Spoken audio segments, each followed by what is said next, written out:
On a January morning in a small Missouri town, someone finally checked the motorhome that had been idling in a public parking lot, engine running, going nowhere, and what they found inside has never been fully explained to this day.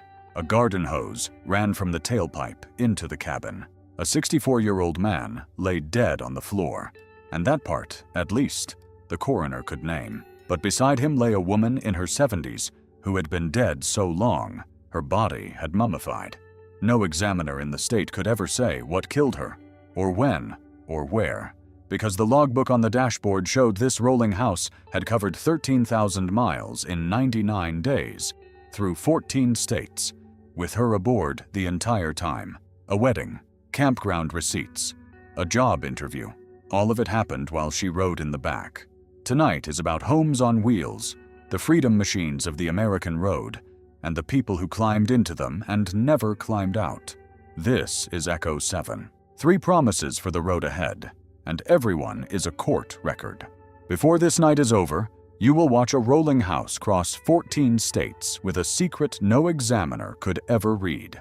You will meet a woman who escaped her own van, crossed 40 miles nobody can account for, and vanished out of a borrowed tent with 2 dogs into a mountain that returned none of the 3.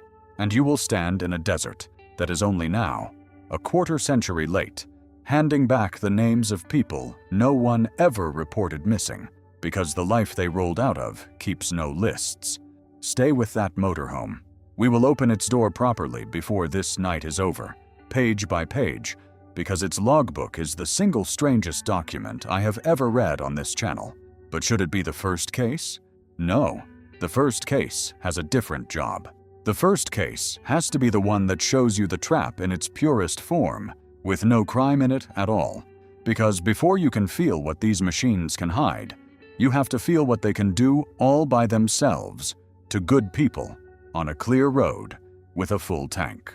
Ronnie and Beverly Barker had done everything right for 40 years, and the reward was parked in their Indianapolis driveway, a 32-foot motorhome, the retirement dream in fiberglass and aluminum, with a little car hitched behind it for errands.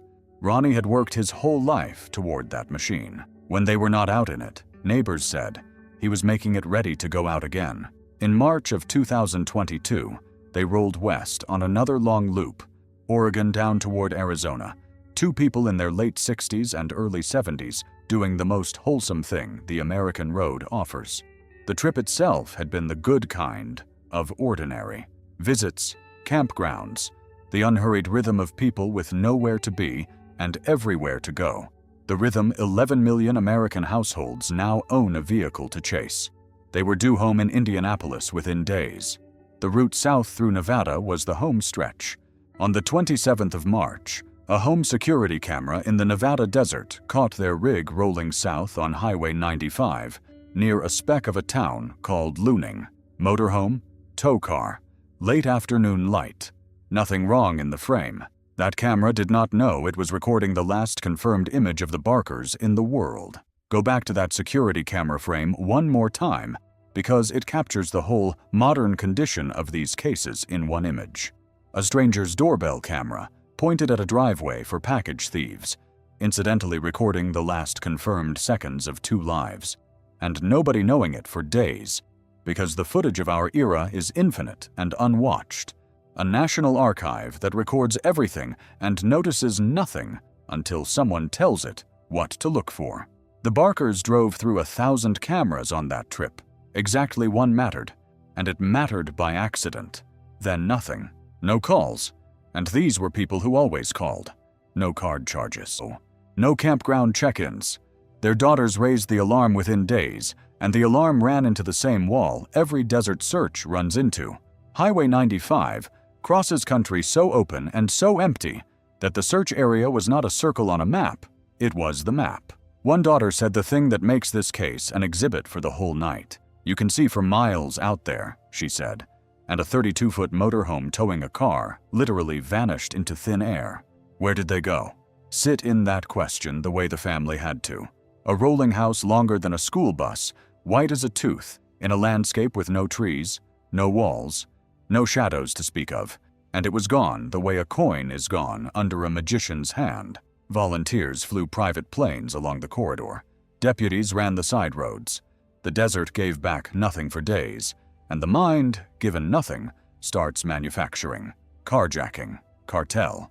The kind of theories the internet fills a vacuum with, and worse ones, because a vanishing this clean does not feel like an accident.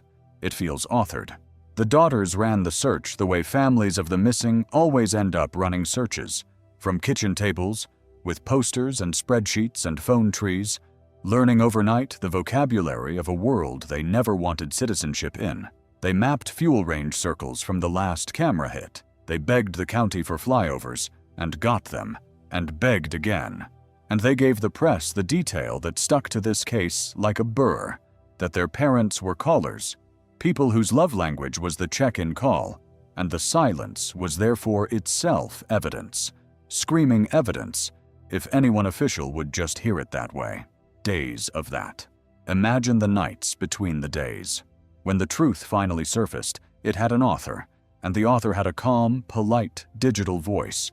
Their navigation system, asked for a route through the desert, had offered the Barkers a shortcut, and the shortcut was a dirt track that degraded mile by mile until the motorhome was committed, too big to turn around, too heavy for the surface, and finally, fatally stuck, off the paved grid, out of sight of the highway, in a fold of country that planes can cross a dozen times without reading one white rectangle among the pale rocks as a house with two people in it. Understand the mechanics of getting stuck out there, because the word does not carry it. A rig that size on a degrading track has no reverse gear worth anything in soft ground, no turning radius without a graded lot, and a driver's choice narrows with every 100 yards until the road makes the decision. This was not recklessness finding its level. This was a machine designed for pavement being fed, by its own navigation, into country that eats pavement machines, one plausible quarter mile at a time. They did what sensible people do, because they were sensible people. They spent the night in their own bed, under their own roof, warm, provisioned, probably telling each other versions of the same joke stranded couples have told each other forever. In the morning, they unhitched the little car and drove for help. The little car was not built for that country either. When it gave out, the desert had them on foot, and the desert is where the arithmetic of age and water and distance stops being an adventure story. What the family shared afterward, they shared with astonishing grace, and the account reframes the whole file. He was calm at the end, she told them. There was no panic in that motorhome, no railing at the machine or the map, just two people who had handled every hard thing for half a century, handling the last one, together, in their own bed, in their own home, which is, in the cruelest way available, exactly what the brochure promised. The desert out there is not dramatic. It is beige and enormous and quiet, low creosote to every horizon, a sky that goes white at midday, the kind of country you drive through for hours thinking nothing is happening. Nothing was happening. That was the danger. Ronnie did not make it. He died out there, and his wife stayed with him. And then she did the hardest thing anyone does in these files. She kept going, because one of them had to be found. When searchers finally reached Beverly, days into an ordeal that would have broken people half her age, she was alive. She survived to tell her daughters, on a phone call the family describes as the most incredible of their lives, how it happened, how gentle his last hours were, and how a machine that had promised them the whole country had delivered them, politely, turn by turn, into the one square of it that would kill them. One more angle on the file before my read, the one the coverage never took. Everything in that motorhome worked. Water, food, heat, shelter, a functioning home that could have sustained them for weeks, and the fatal move was leaving it. Every survival instructor watching knows the agony of that sentence, because stay with the vehicle is the oldest rule in the book and also the hardest, since the vehicle is what got you into the hole, and rescue feels like a thing you walk toward. They had no way to know if anyone was coming. The rule only works if somebody is. My read, and I will be saying this in different ways all night. Nobody hunted the Barkers. Nothing stalked them. The file has no villain, and that is exactly why it opens the night. Because the home on wheels has a property no other home has. It relocates your fate. A house stands where you chose to put it, near neighbors, near help, near witnesses. A motorhome takes the place where you will live or die and makes it a variable, recalculated every few seconds by a voice on the dashboard that has never been wrong in a parking lot and has killed people in the back country. The Barkers trusted their home. The home went where it was told and asked the question the industry never prints in the brochures. Who checks on you out there? The answer the Barkers file gives is precise. Nobody, for exactly as long as your own family's alarm takes to overcome the assumption that you are simply out of signal, having the time of your life. The lifestyle's whole texture, spotty coverage, spontaneous routes, no fixed itinerary, is indistinguishable from the first 72 hours of a catastrophe, and the first 72 hours are the ones that decide these files. The rig was recovered. It sat in that fold of desert, intact, provisioned, patient, a perfectly good house that had done everything asked of it. That detail never leaves me. The house always survives these files. Hold that thought, because it is about to get much darker. A question before the next case, and answer it honestly. If your home could be moved while you slept, by anyone, to anywhere, would you still call it a home? Or would you call it what the next file makes of one, a container? What is the longest a secret can ride in a vehicle on American roads? The record, as far as this channel can establish, is 99 days, and this is the machine that set it. Now the motorhome from the opening, and I want to do this one properly, because almost nobody knows it, and it deserves to be known. Salem, Missouri, January of 2020. A Dodge Dynamax motorhome, the compact kind built on a truck frame, is parked at a public commons in the middle of town with its engine running. It idles long enough that somebody finally calls it in. Responders approach, and the first wrong thing is visible from outside. A hose, run from the exhaust pipe, taped into the cabin. Picture the responder's progression, because it maps the file's whole descent. First the routine, an idling vehicle, probably a sleeping driver, a knock. Then the wrongness. The hose and the training kicks in, gas, ventilation, gloves. Then the door, and the ordinary tragedy they were braced for. A man, a method, an end they have seen before. And then the second discovery, the one no training covers, and the moment the coroner's math failed, because the two people in that cabin hadn't died in the same season, and everyone standing there understood at once that the vehicle they were looking at had been driving around like that. Inside, they find Dale Gabrovich, 64 years old, on the floor, dead of carbon monoxide.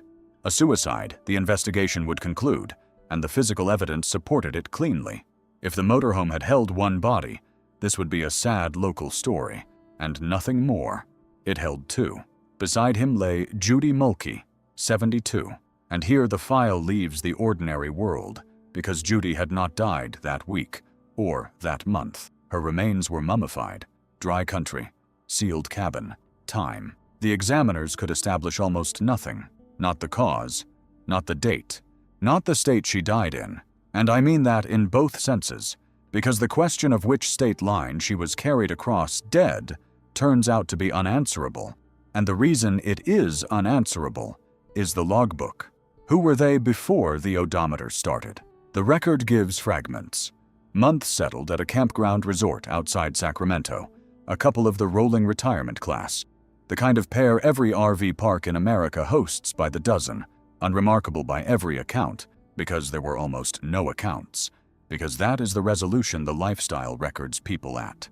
Behind them, paper. His divorce records wrote in the motorhome, boxes of them, custody papers from another life, the freight people carry when a rolling home is not an adventure, but an exit.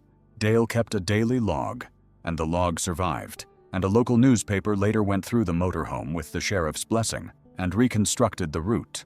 Read the reconstruction slowly, because every line of it gets worse. The couple had been living at a resort campground outside Sacramento for months. On the 1st of October, they pulled out and started driving, and over the next 99 days that motorhome covered more than 13,000 miles. Nevada, Arizona, New Mexico, Texas. Then the whole compass: Oklahoma, Kansas, Nebraska, Iowa, South Dakota, back down through Missouri, Kentucky, Tennessee to the Virginia line, then a hard double back west into Arkansas and Oklahoma and New Mexico again. Half the circumference of the earth, in a rolling house, in one autumn. Somewhere on that line, in some state no one will ever name, is the mile where it happened, whatever it was. A specific mile marker, a specific hour, passed at highway speed, and gone. Every other death in this film has a place. Hers has a corridor 13,000 miles long, and the corridor is the only grave marker the record can offer. Now place Judy inside that route. The log mentions her by name for the last time in the first week of October, while the rig crossed Texas, and one of those final entries is 4 words long, and it has been living in my head since I first read it. Judy not acting tonight. Whatever that sentence meant to the man who wrote it, no one alive can say. Days after that entry, in Corpus Christi, they were married. There is a ceremony on record. That wedding is the last time anyone is known to have seen Judy Mulkey alive. A bride in October, mummified remains in January, and between those two facts, 13,000 miles of receipts. Now the route itself deserves a beat of pure geography, because when you draw it, it stops looking like travel. Travel has destinations.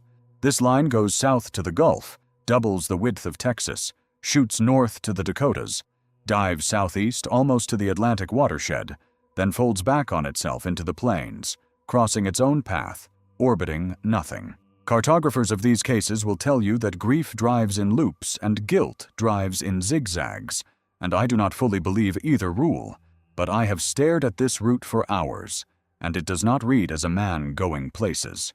It reads as a man staying in motion, which is a different activity with a different purpose. Motion was the destination. The moment the wheels stopped, whatever rode behind him caught up.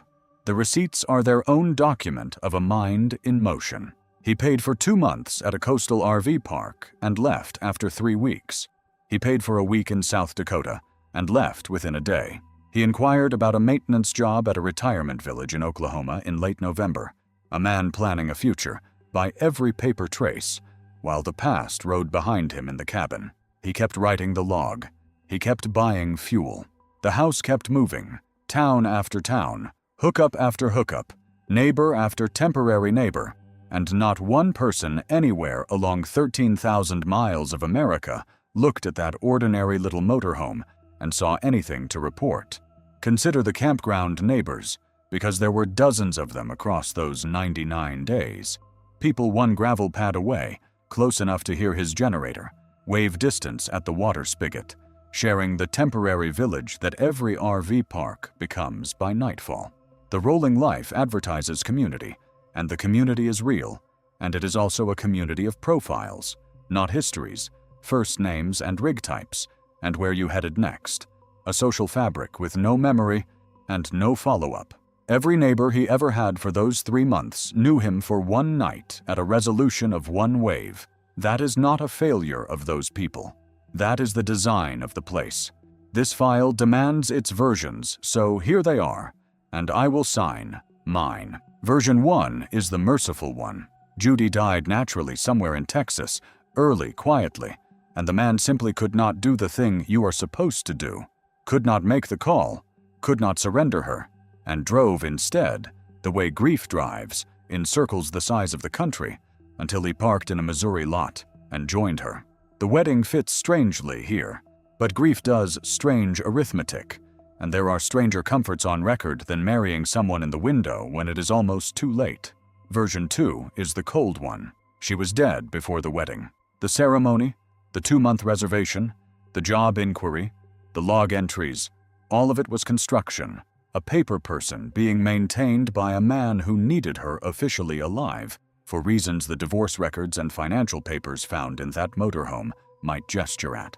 The examiners could not rule on what killed her, which means no one can rule this version out, and the sentence Judy not acting tonight reads very differently inside it. So, where do I land? Nowhere clean, and for once I am not going to pretend otherwise. I do not know, and I want you to notice that this is the only case tonight where I will say those words this early, because the not knowing here is total, engineered by geography itself. A death at home generates a scene, a neighborhood, a timeline, witnesses.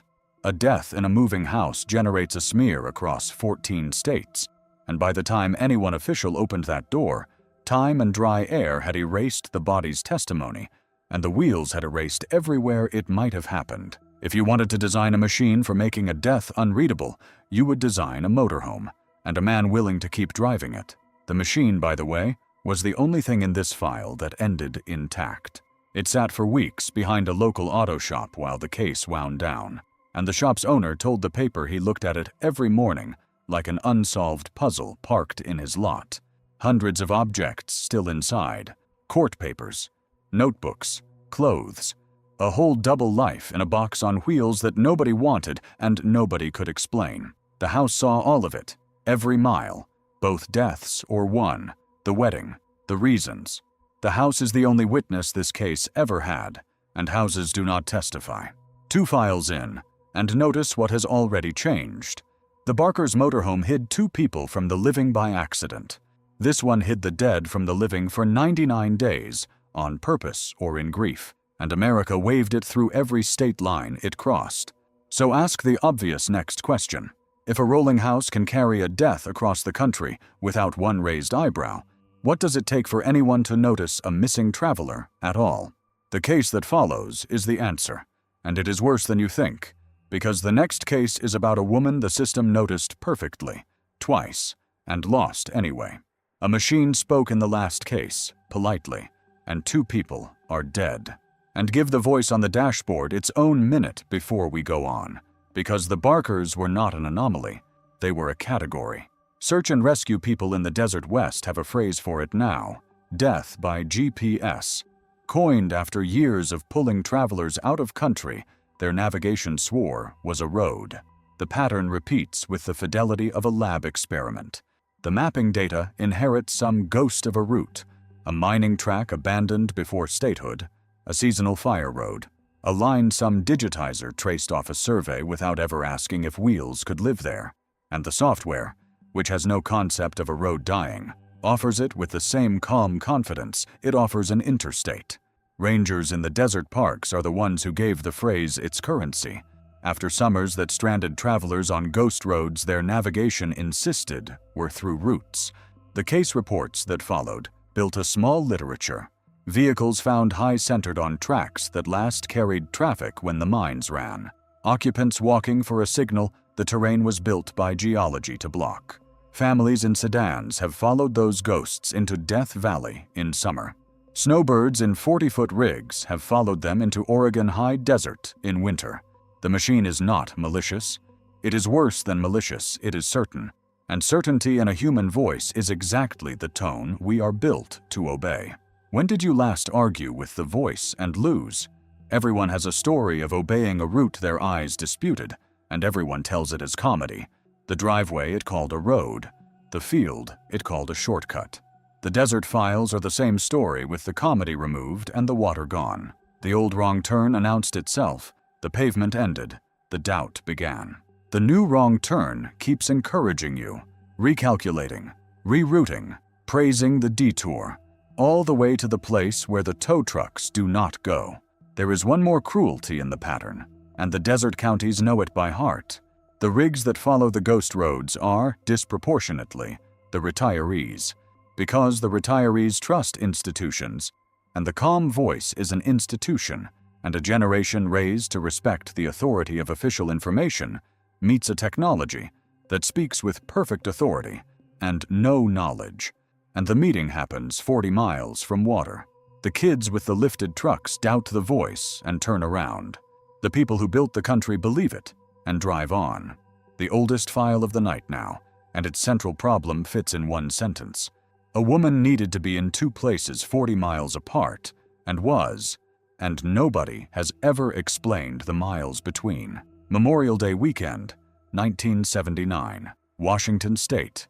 A young California woman named Elaine Robertson is living the original version of van life, decades before the hashtag, a woman, a van, 2 dogs, and the open northwest. On the 26th of May, her van turns up abandoned on Mountain Highway in a place called Elk Plain, south of Tacoma. Abandoned vans get logged and towed and forgotten. This one would have been, except for what happened 40 miles away. 40 miles. Keep that number in front of you, because it is the first impossible thing in this file. How does a wet, cold young woman with 2 dogs and no vehicle cover 40 miles of Washington backcountry and arrive still on her feet? Every answer to that question changes the species of the case, and no answer has ever been established. At Sunshine Point Campground, just inside Mount Rainier National Park, 2 campers are settling in when a young woman walks out of the evening on foot, soaked, cold, with 2 dogs at her heel, and asks for help.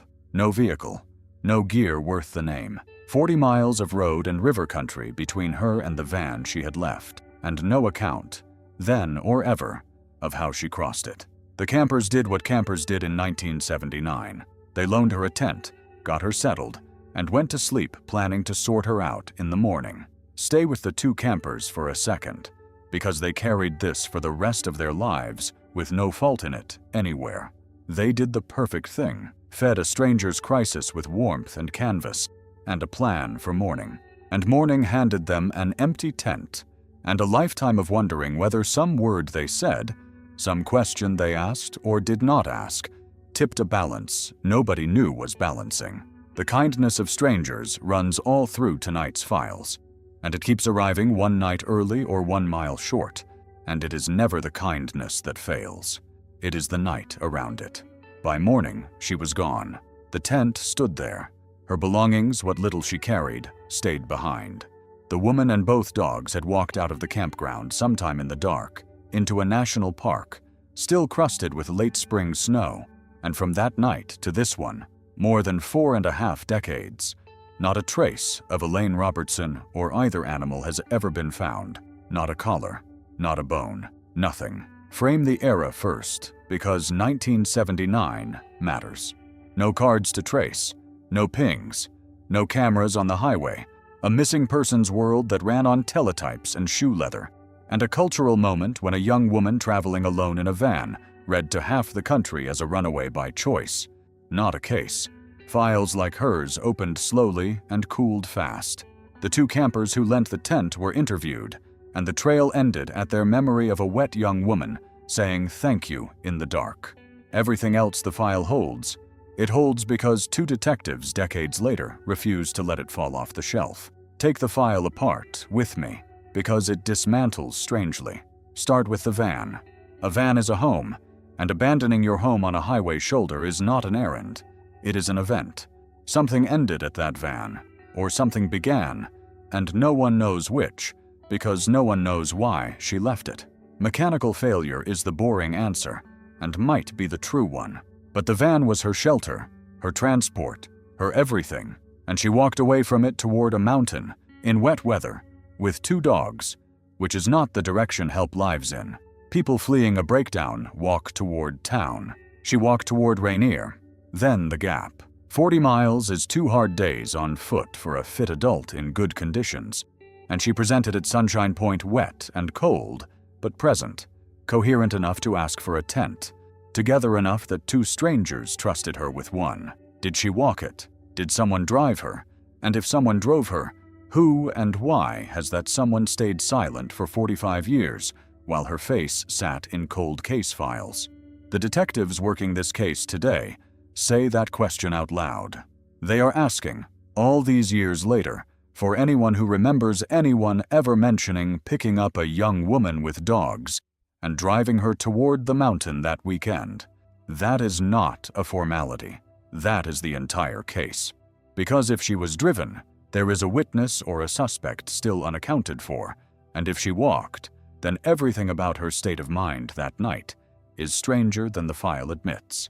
Then the vanishing itself, and here is where this becomes a case for this channel rather than a sad one alone. She left a warm tent at night, voluntarily, leaving her possessions, taking her dogs, and stepped into terrain that has swallowed experienced climbers. 2 dogs. Dogs survive. Dogs come down mountains. Dogs turn up at ranger stations and farmhouses days later, hungry and famous. Two animals bred for exactly that vanished as completely as the woman, and in 45 years of hikers, rangers, dog teams, and melt seasons on that flank of Rainier, the ground has produced nothing of any of the three. Rainier is just a mountain, in the plainest sense. Snow up high, forest down low, rivers in between. A place 10,000 people visit on a holiday weekend without incident. Keep that ordinariness in mind for a second, before the file takes it away. A word about the ground, because Rainier Country in late May is 2 seasons at once. Down low, green forest, runnable rivers, spring. Up any slope, the snowpack of one of the snowiest places on the continent. Still deep, still hiding creeks under bridges of rot, still capable of taking a person into a tree well or a moat and closing over the entry hole by morning. Searchers there will tell you that late spring is the cruelest window, warm enough to invite, frozen enough to keep. If she went uphill in the dark, the mountain had a dozen clean ways to make 3 living creatures into permanent absence, and none of them require a villain. The file's problem is that it cannot rule the villain out, and the van 40 miles away is why. The versions: version 1, despair, a woman shedding her life piece by piece, van, belongings, and finally the trail itself, and the park kept the ending private, as parks do. It fits the shape, and it explains nothing about the 40 miles. Version 2, a ride that should never have been accepted, an ending authored by someone else, and the campground appearance was an escape attempt that almost worked. A woman running not toward the mountain, but away from a vehicle we have never identified. Read her that way. Wet, cold, on foot, no gear, and the night departure stops being strange. You do not stay findable when the person you escaped knows exactly which campground took you in. Set the 2 versions against the tent, because the tent is the fulcrum. A woman in despair accepts shelter and slips away to end things. Plausible, it happens. But she asked for the tent. She sought the campers out, initiated the rescue, secured the warmth, and then abandoned it within hours. And that sequence, help me, then gone, reads less like a decision and more like an interruption. Something happened between the borrowed tent going up and the sky getting light, and the file contains not one syllable about what. My read, signed. The second version keeps me up, not because the evidence demands it. The evidence is 45 years of silence and demands nothing, but because of the dogs. A woman walking into wilderness to end things does not need 2 dogs with her, and a woman who loves 2 dogs does not usually take them into that. But a woman running in the dark takes her dogs, because they are all she has left, and whatever she was running from is the reason none of the 3 were ever found. I cannot prove a word of that. Neither can anyone disprove it, and the detective's own plea for memories of a driver tells you which way their instincts lean. Her family aged inside this file the way the families always do, and the King television unit that reopened it made the stakes plain. The witnesses who might remember a hitchhiking young woman with 2 dogs are in their 70s and 80s now, and when they go, the case does not go cold, it goes extinct.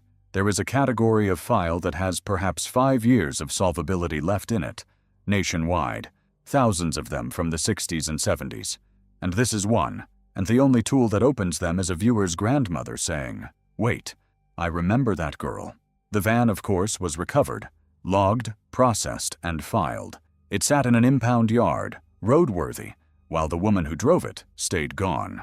Her home stood on a highway shoulder while she vanished from a mountain 40 miles away, and that distance, between a person and the machine they lived in, is where this entire night lives. One small cruelty of the calendar, before we move on.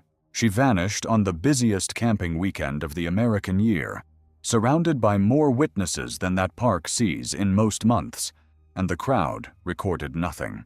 Keep that. What comes next is its mirror, a vanishing the whole country watched in real time, with millions of witnesses examining every frame, and I am taking you there not because you have never heard of it, but because everyone heard the story, and almost nobody heard what the story proved. You already know the next name.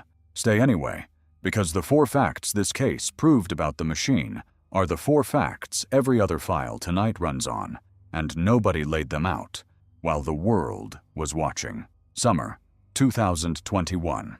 A young couple from Long Island converts a white Ford Transit into a home, a bed, a table, bookshelves, fairy lights, and points it west.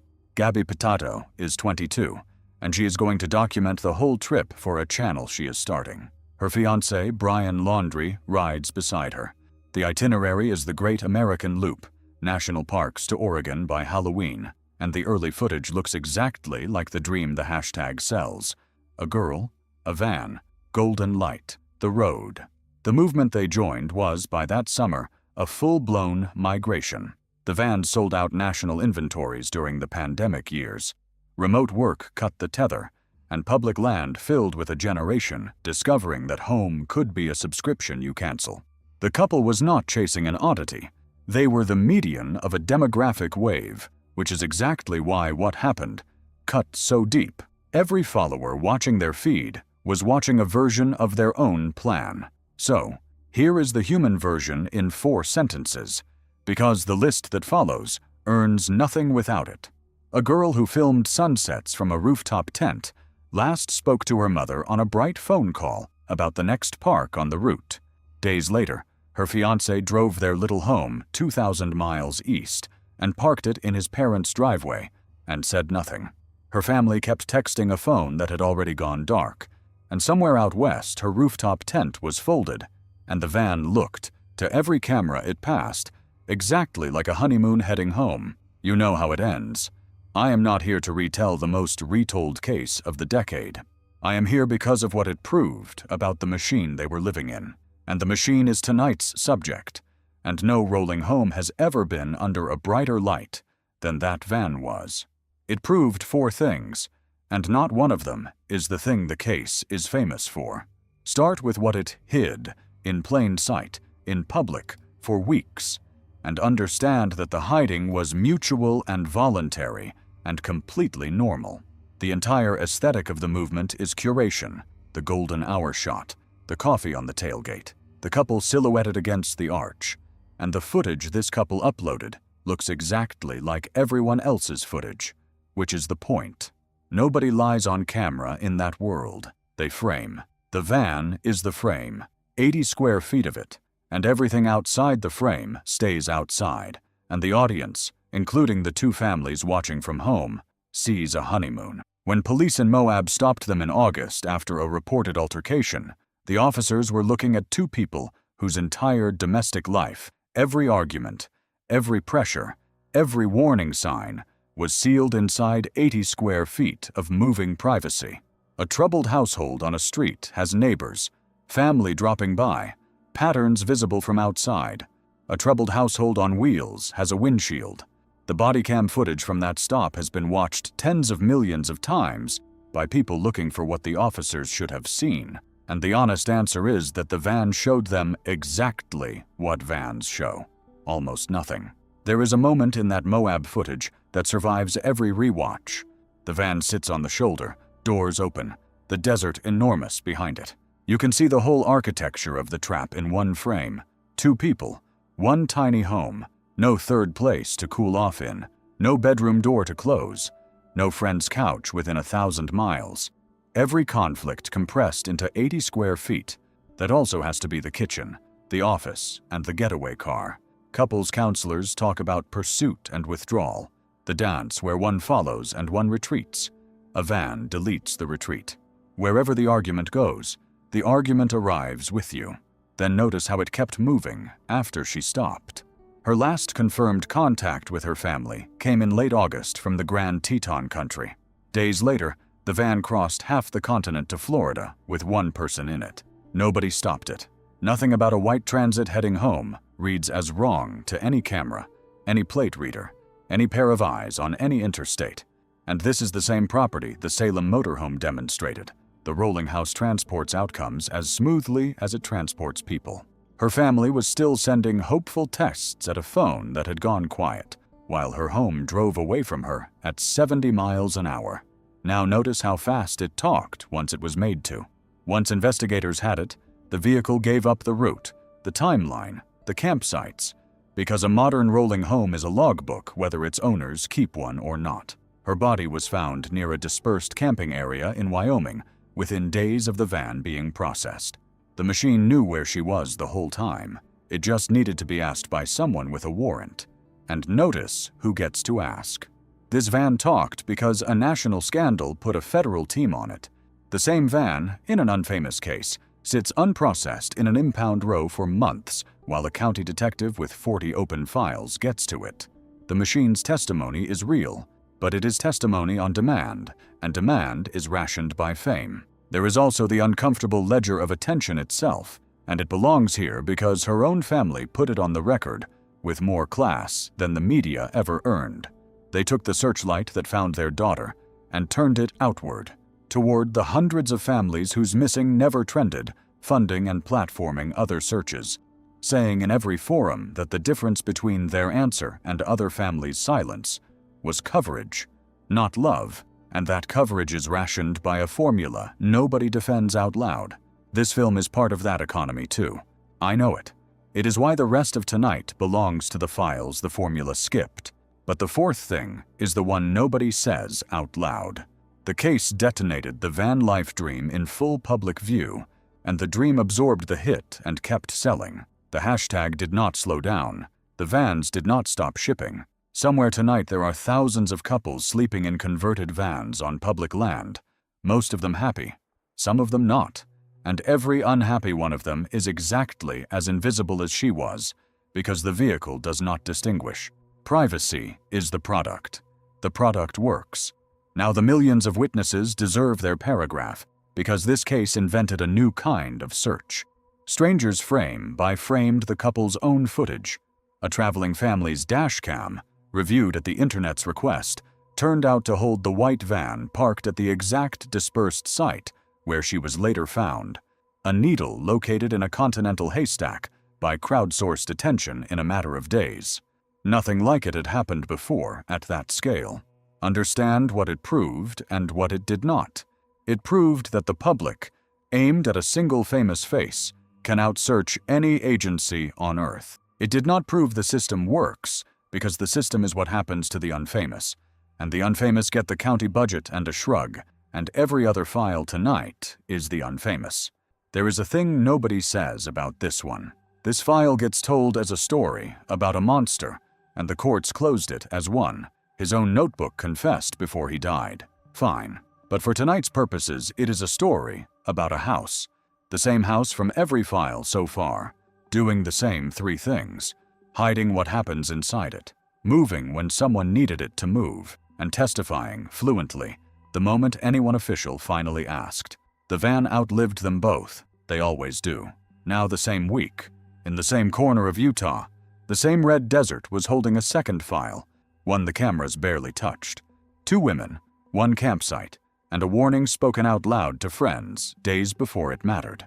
If the last case proved the machine hides what is inside it, the next one asks something colder.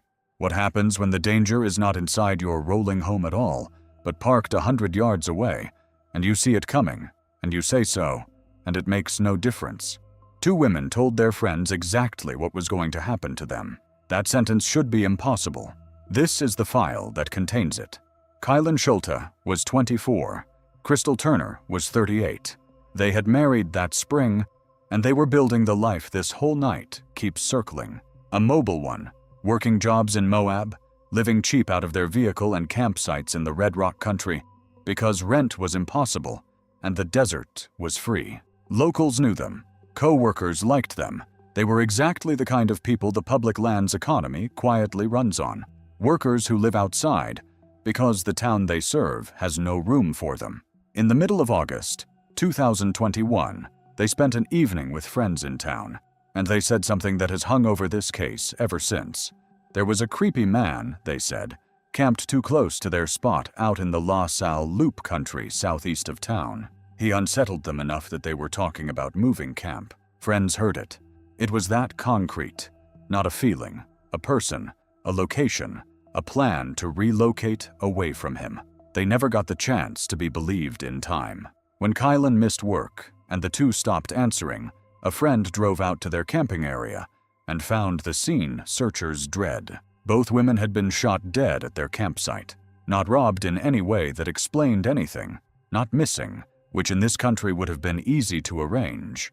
Killed and left in one of the most photographed landscapes on Earth, within a night's drive of a town full of people who loved them. Now the man they described, the reason they were planning to move, has never been publicly identified. Investigators worked the case hard, and the family pushed relentlessly, and there were periods where officials said the words "person of interest," and none of it, as of the making of this film, has produced a name attached to a courtroom. Verify the current status yourself if you are watching this years from now, and I hope you find it closed. The version of the file I have to work with is open, and an open file with a spoken warning in it is the most maddening object in this genre. Kylan's father became the case's engine, a man who quit his own life to work his daughter's file, chasing tips across states, hiring searchers, standing in front of every camera that would have him and saying the same thing. Somebody in this town heard something. Somebody camped out there saw a vehicle. Somebody knows. Years of that. The reward grew. The file, publicly at least, did not. If determination alone closed cases, this one would have closed in a month. Moab mourned them the way small working towns mourn their own. Vigils, murals of remembrance in the places they had worked, co-workers who still describe the two of them in present tense, and the friend who drove out to check on them, who found what no friend should find, belongs on the list of this film's quiet heroes alongside the searchers. In the dispersed camping world, that drive is the entire safety net.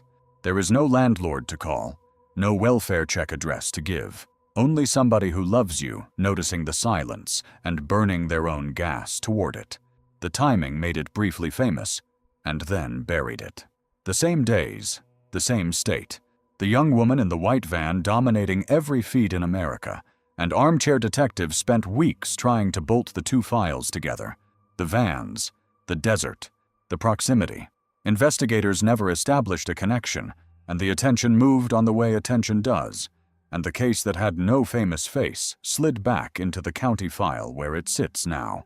Now the versions, and this one hurts to enumerate. Version 1, the creepy man, exactly as they described him, a stranger in the dispersed camping world who fixated and followed and ended two lives, and who then did what every file tonight says a mobile stranger does, drove away and dissolved into a national population of unregistered campers.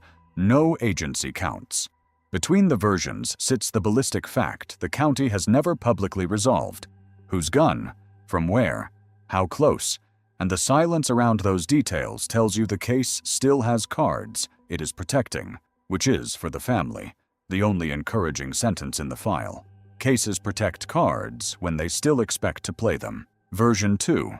Someone they knew, hiding behind the desert's blank face, because a campsite murder inherits an automatic stranger narrative that a house murder never gets, and anyone who understood their lives could rely on that.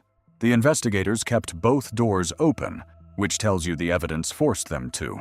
Now weigh what the man they described had going for him, if version 1 is true, because it is the same inventory every mobile predator in tonight's film holds. No name owed to anyone, no camp registration, a vehicle, which is a getaway, a home, and an alibi in one object. Ground where gunshots are ambiguous, target shooters and ranchers all around, and a victim pool of residents that officialdom doesn't count as residents. In a neighborhood, it does not count as a neighborhood. He did not need to be clever.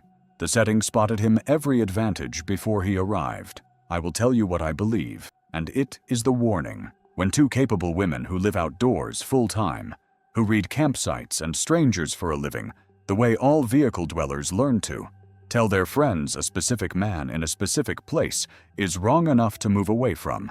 That is not nerves. That is expertise. The dispersed camping world runs on exactly one safety system, the same one the trail runs on, instinct plus distance, and their instinct fired perfectly, and their distance ran out by one night. Whoever he was, he is the reason I keep saying that the freedom of unregulated country is priced in both directions. Nobody watches you. Nobody watches him either. And their expertise deserves one more sentence, because outsiders miss it. People who live outdoors full-time are not campers. They are residents of a neighborhood the housed never see, and they develop a resident's eye, which rigs belong, which fires are wrong, which strangers to give distance. When residents of that neighborhood say a man made them want to move, that is a neighbor reporting a prowler, not a tourist spooked by the dark. The report was made to friends instead of police because the neighborhood has no police. And it has no police because officially it is not a neighborhood. It is empty public land. And that official emptiness is the whole reason both the residents and whatever hunted them were there. One structural fact before we move, because it belongs to the whole night, not to this file alone. Dispersed camping, the free kind, the kind they were doing, exists on land where there is no check-in, no register, no camera, no host, no record that you were ever there, and no record of who was there near you. It is the last truly unwatched housing in America, and it is beautiful, and I have slept in it myself, and every case tonight that touches it goes unsolved at a rate that should be a national scandal and is instead a lifestyle brand. We are near the middle now, so run the tally with me, and notice the thing that connects every file so far, because it is not the desert, and it is not death. In every case, the vehicle survived, and the vehicle knew. The Barker's rig sat intact while they walked to their fate. The Salem motorhome carried its answer across 14 states, and never told. Elaine Robertson's van sat in an evidence system for decades after she was gone. The white Transit drove home without its owner, and then testified against its driver. The rolling houses of this night have a perfect survival record and a perfect silence record, and we are not even halfway down the row. Would your rig clear you? Ask it seriously, whoever you are, because every vehicle in tonight's row was asked exactly that question by an investigator, eventually, and every one of them answered. The question was never whether the vehicle knew. It was how many days passed before anyone thought to ask, and for the rolling life, those days are the whole difference between a rescue and a recovery. And notice the other constant, the quiet one, the clocks. The Barkers were missed within days because their love had a schedule. Judy Mulkey was missed by no one for 3 months because her only schedule sat in the driver's seat. The difference between those two clocks, between a life wired to other lives and a life running on its own battery, decides more of these files than any landscape does.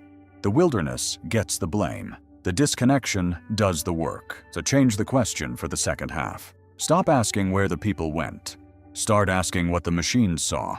And what follows is the one where a machine, a small camper on a rural property, finally gave one back alive. Now the file I keep for the nights this channel gets too dark.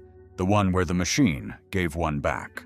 September 30th, 2023. Moreau Lake State Park, upstate New York. A family camping weekend of the most ordinary kind. Cousins' bikes, a paved loop road through the campground. Charlotte Sana is 9 years old, and she is doing what 9-year-olds at campgrounds have done forever, riding the loop with the older kids. On the last circuit, she wants one more lap, alone, big girl lap, and the adults are close, and the loop is short, and every parent watching this has made that exact call 100 times and been right 100 times. Her bike was found on the loop minutes later. Charlotte was not with it. You need to feel the speed of what happened next, because this case is the system working at maximum. Every lesson of every failure in tonight's film applied at once. The family called immediately. No waiting, no searching alone first. The park locked down. State police flooded the county. Within hours, it was a full Amber Alert with hundreds of searchers, dive teams in the lake, aircraft up, and the assumption from the first hour was the correct one.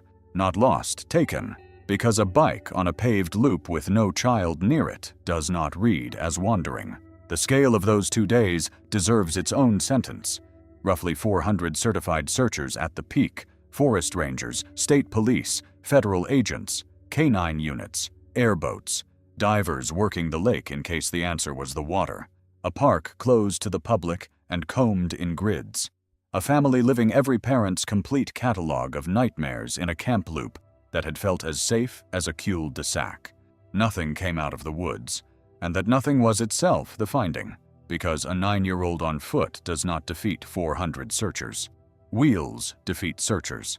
By the second night, everyone senior on that operation knew they were not looking for a lost child. They were looking for a vehicle, and a vehicle could be anywhere in the Northeast.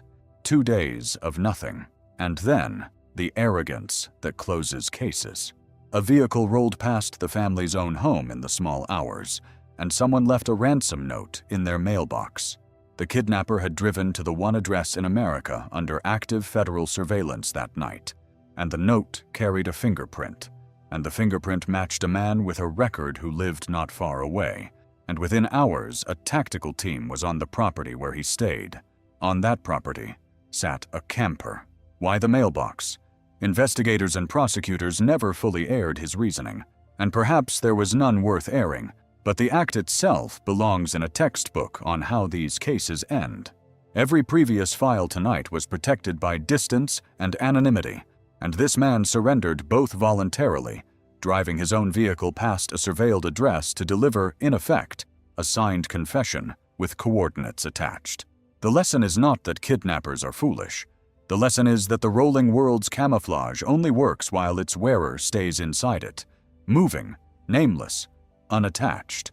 And the moment he reached out of it, toward the family, toward the fixed world of addresses and mailboxes and fingerprints, the fixed world closed on his hand. Inside that camper, hidden in a cabinet, alive, they found Charlotte. 47 hours after her bike stopped moving, she came home. The man took a plea and will be old or dead when his sentence ends, and the details of what she survived belong to her and to the court record, not to this film. What belongs to this film is the geography. A child taken from a campground was recovered from a camper, and both of those sentences use the same warm family word, and I want you to sit with how differently it behaves in each one, because that is the double life of every machine in tonight's row. A camper is a bedroom that can be anywhere, and anywhere is the whole problem. For the family at Moreau Lake, it meant vacation. For the man with the note, it meant a hiding place with no neighbors on the other side of the wall, no landlord, no visitors, a sealed box on a rural lot that no canvas would ever knock on, because door-to-door searches knock on doors. And has America ever decided whether a camper in a yard is a door? It has not. Hundreds of searchers, dogs, divers, aircraft, and the answer the entire time was a cabinet in a rolling bedroom a short drive away, findable by no method on earth except the kidnapper's own mistake. And spare one beat for the internet's first reaction, because it happened here too, before the rescue. The reflex this genre cannot seem to unlearn. Why was she alone? Why did the parents allow one lap? As if childhood itself were the negligence. Then she was found, and the reflex evaporated unapologetically, the way it always does, and the record was left showing what the record shows. A family that did everything right before, and everything right after, and a stranger who did everything wrong, and only one of those parties ever trended. Let me have the bright read for once tonight, because I have earned it, and so have you. This file is what winning looks like, and every element of the win is transferable. The instant call, the instant lockdown, the refusal to assume lost when the scene said taken, and luck, yes, the note, the print, but luck lands on prepared ground, and the ground was prepared because nobody wasted the first hours being embarrassed or hopeful. Compare that to every slow alarm in tonight's film, the days it took to miss travelers whose whole lifestyle explains absence, and you see the real divide in these cases. It is not wilderness against town. It is people whose absence screams by nightfall against people whose absence only whispers for weeks. So which are you? Whose phone lights up within the hour when you go quiet, and whose waits a week to wonder? That is not a rhetorical flourish. For a third of the people in tonight's files, the honest answer is what killed them, and hold the camper itself one more beat. Searchers were passing rural properties with campers in yards all across that county for 2 days. Nobody can search them all, legally or practically, and everybody involved knew it. Count them on your own street this week. Actually count. And then notice what you know about their insides, which is nothing. The same nothing you knew yesterday. The comfortable nothing this entire film is about. There are millions of them, parked behind houses, in back fields, at the ends of driveways, and the overwhelming majority hold camping gear and mouse nests and nothing else. But the ones that hold something else hold it perfectly. And after this case, no investigator in that state will ever drive past one without the thought. That thought is new. The machines are not. Before the hard files resume, spend 90 seconds on the ones who come back, because they exist, and because what brings them back is the same short list every time.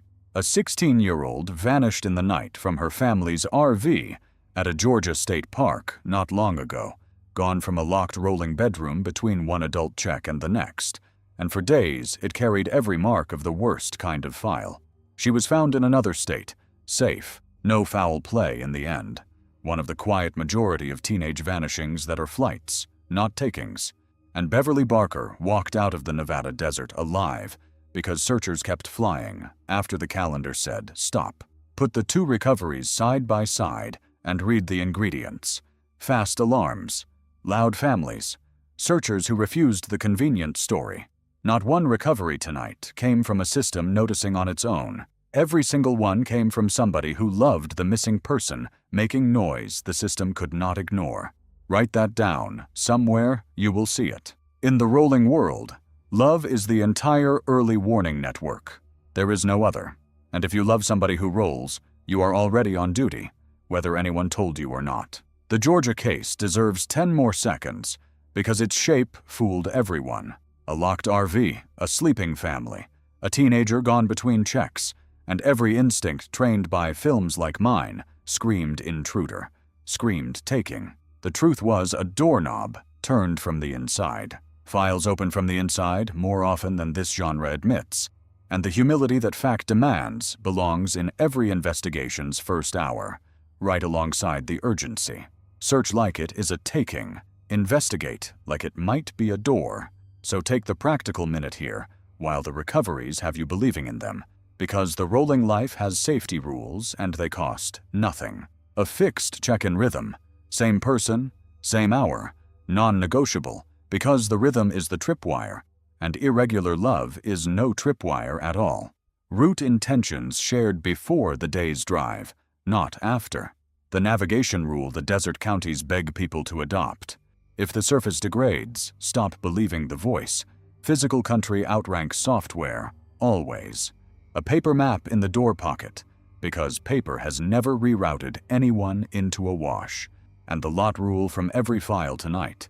Photograph your own rig and plate and send it to someone whenever you park somewhere for the night that has no name. 30 seconds of habit against everything you have watched so far. A hard turn now, because what comes next is the file this channel gets asked about more than almost any other, and it starts the same way. A family, a campground, a small child, minutes. But it does not end with a cabinet opening. It has not ended at all. The last case ended with a door opening. This one has been 40 seasons of doors that never did. Timber Creek Campground sits at the end of things, up a reservoir in Lemhi County, Idaho, mountain country so remote that the nearest town of any size is a memory in the mirror. On the 10th of July, 2015, a young family drove up there for an overnight. Mother, father, their little boy, Dior Kuntz Jr., 2 years old, plus the boy's great-grandfather and a family friend. A pickup, a campsite by the creek, an ordinary Western afternoon. The timeline that follows has been fought over for a decade, and I will give it to you the way the record gives it, in minutes. The parents decided to drive the short distance from camp to check fishing spots, or a store run. Accounts vary in the details, and they say they left Dior at the campsite with the great-grandfather and the friend.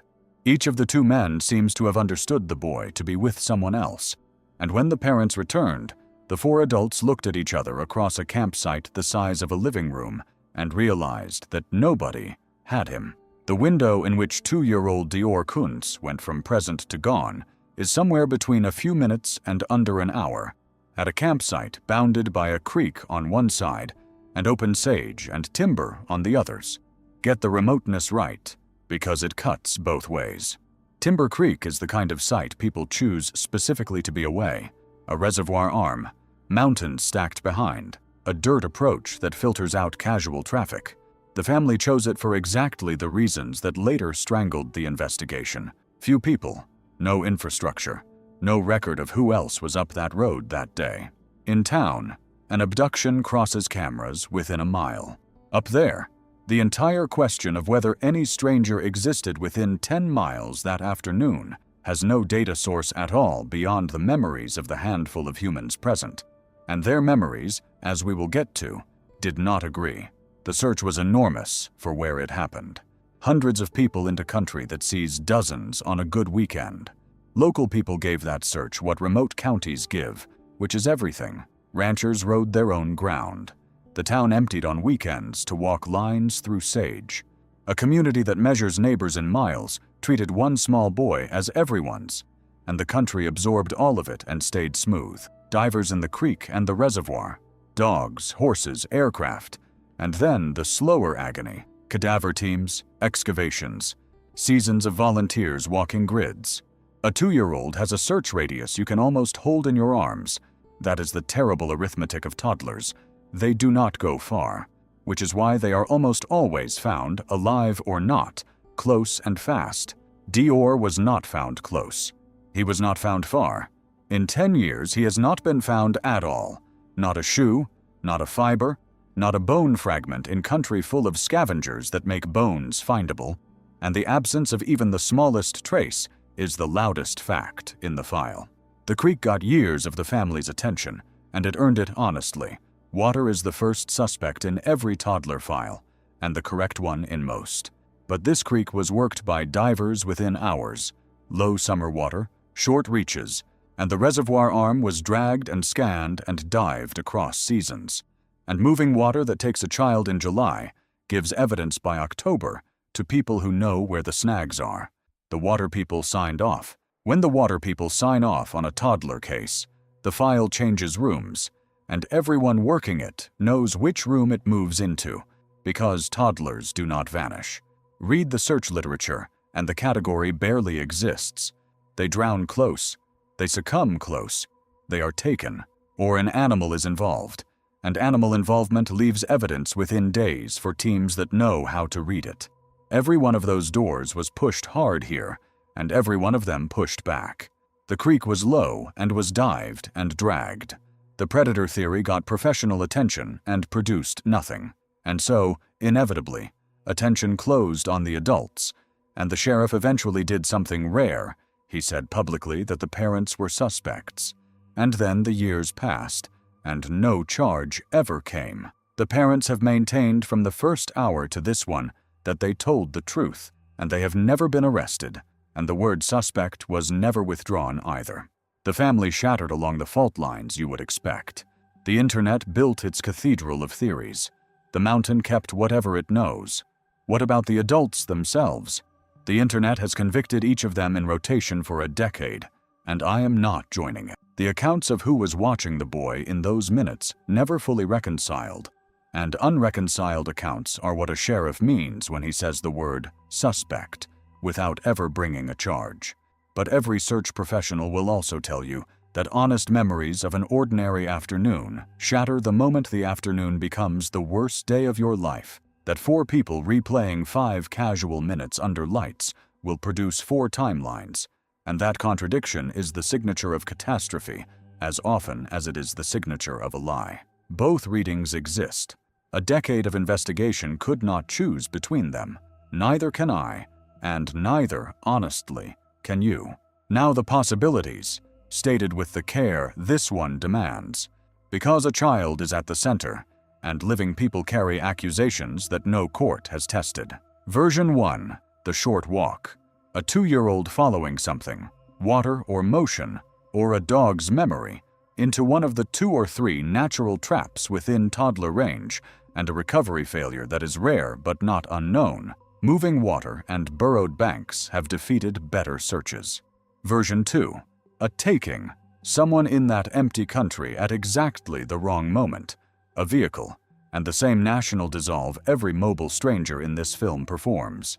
Those odds feel absurd until you remember that remote campgrounds concentrate the exact population of untracked travelers this whole night is about. Version 3 is the one the sheriff said out loud, and I will leave it in his mouth, where the legal system left it. No version has a shred of physical evidence behind it. After 10 years, that is itself the finding. And it is a finding about the place as much as the people. A toddler-sized absence with zero physical yield does not happen in a backyard, a park, a street, anywhere the world keeps records and containments. It happens where this one happened, at the exact kind of site this film keeps returning to. The beautiful margin where families and the untracked share ground, and nothing writes anything down. My read here is narrow, and it is less than you want, and I will not inflate it. The scenario that fits the physical record best is the one where the boy left that campsite in a vehicle, because nothing else explains the totality of the nothing. Ground truth leaves traces. Water gives back. Animals scatter evidence. And this country was worked by professionals for years. Wheels leave nothing but distance. Whose vehicle? In which version? I do not say because I do not know. And the difference between those versions is the difference between a tragedy and a crime. And I am not putting that on anyone without evidence a decade couldn't produce. The decade since has done what decades do to these families. Renewed searches on anniversaries, excavators brought to spots that tips insisted on, each dig opening the wound and closing over nothing. The parents separated. The county changed sheriffs. The reward sits unclaimed, and the boy's face ages forward in the projection images. 5, 8, 12, a childhood rendered by software because the world was denied the original. And somewhere under all of it, the same 5 minutes at a creek that 4 adults have relived every day for 10 years. What I will put on the record is the setting, because it repeats tonight until it becomes the thesis. The remote campground is sold as the safest place in America. Family country, quiet, far from crime. It is also a place where the nearest camera is 50 miles. The visitor log is voluntary or non-existent.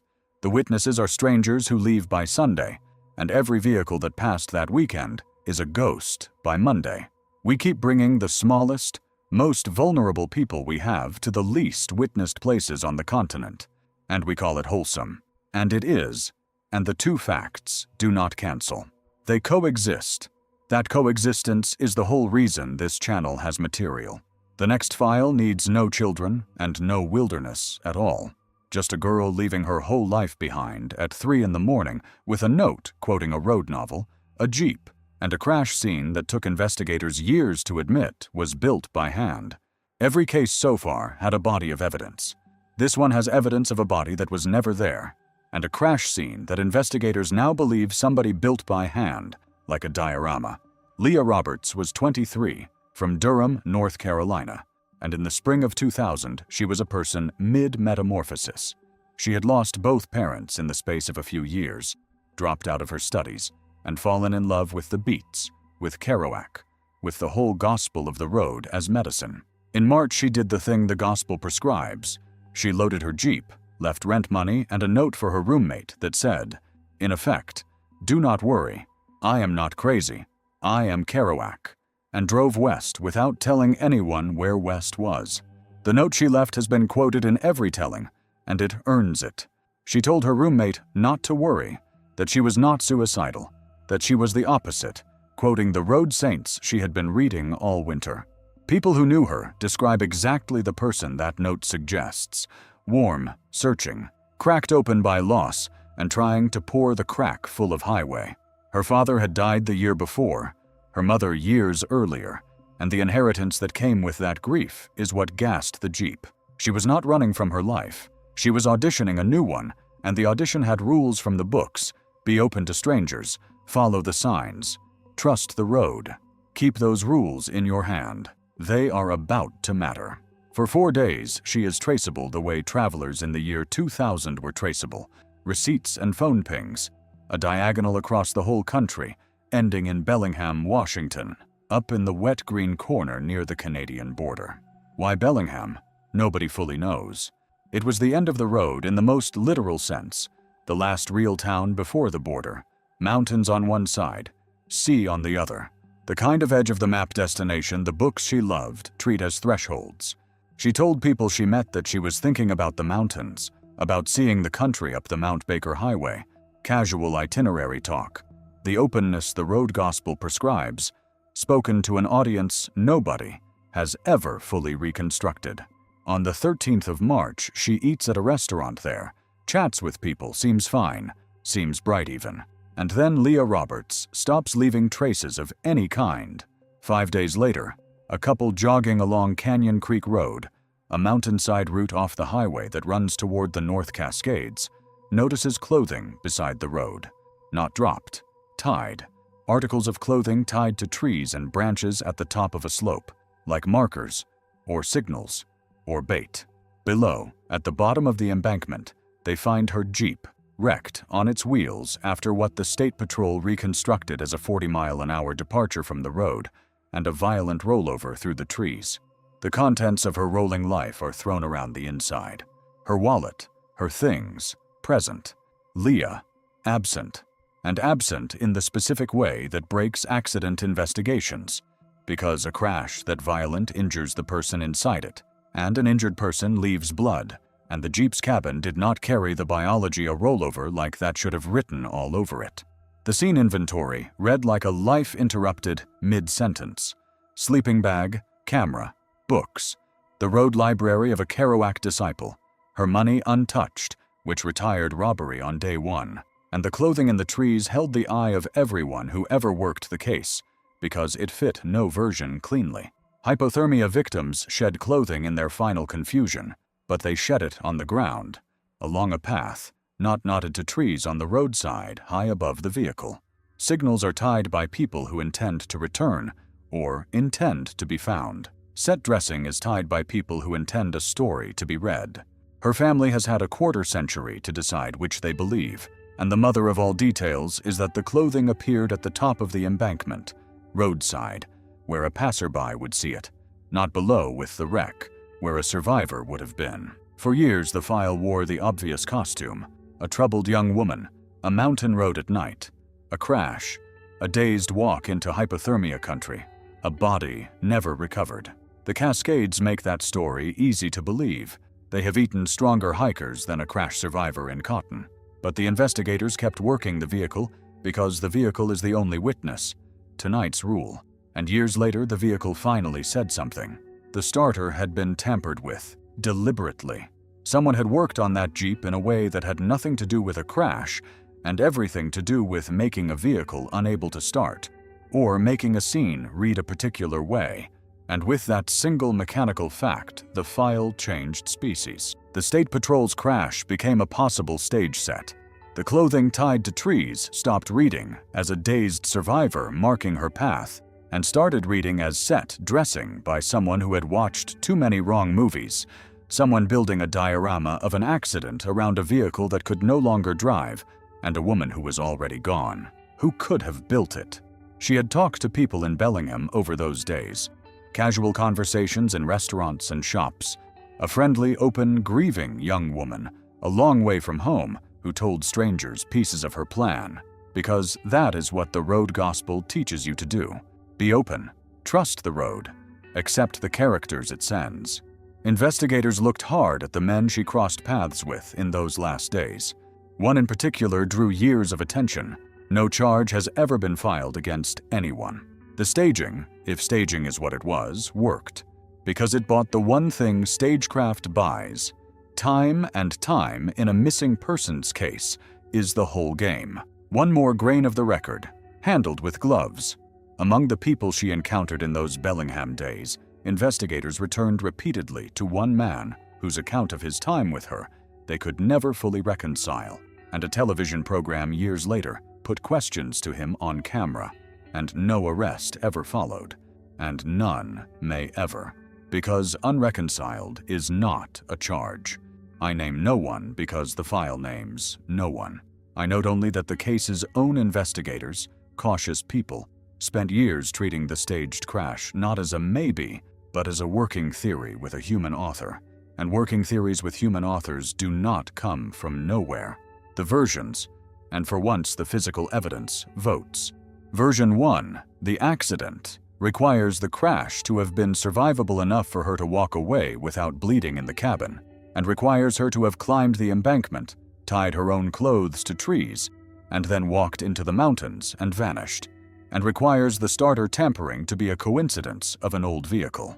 Every clause of that sentence is possible. The sentence as a whole is not, in my judgment. Version 2, the stage, requires only one thing: a person who needed Leah Roberts to become a mountain accident, and had a night, a slope, and her Jeep to work with. Her family never stopped, and their persistence built something rare.